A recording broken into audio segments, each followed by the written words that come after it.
kulan wacan oo wanaagsan daawadayaal halkaan naga daawanaysaan waa saxan suxa production daawad haddii ay tahay markii ugu horreysay channelkaas soo booqatay fadlan subscribe ambalka pro like iyo share comment waa noo muhiim bada maanta in kugu hayno daawadayaal waxaa ka mid noqon doona madaxweynaha galmudug Axmed Cabdi Kaariyo Qoorqoor oo maanta booqday xariyaha ciidamada ee ku yaala caasimadda galmudug ee Dusmareeb maxkamadda ciidamada qalabka sida oo xukun ku riday mas'uul ka tirsan Banaadir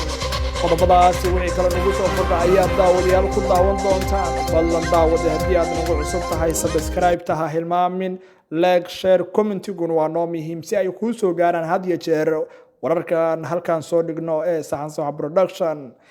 soo noqod wanaagsan daawadayaal madaxweynaha galmudug Axmed Cabdi Kaariyo Qoorqoor ayaa maanta booqday xariyaha ciidamada ee ku yaala caasimadda galmudug ee Dusmareeb ku galo xaaladda ay ku sugan yihiin ciidamada ammaanka ka sugaya caasimadda galmudug ee Dusmareeb madaxweynaha ayaa kormeeray dhammaan xiriyaha ciidamada ay ku sugan yihiin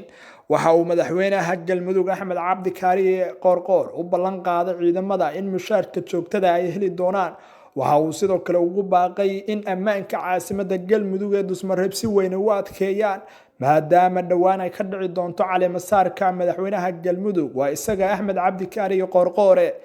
waxaana la filayaa in maalmaha soo socda ay ka dhacdo caasimadda galmudug ee Dusmareeb hagaag daawadayaal halka wili naga daawanaysaan waa saxan suxa production daawada haddii aad ugu cusub tahay subscribe dhega baleelkana furo si ay kuu soo gaaraan wararka halkan aan soo dhigno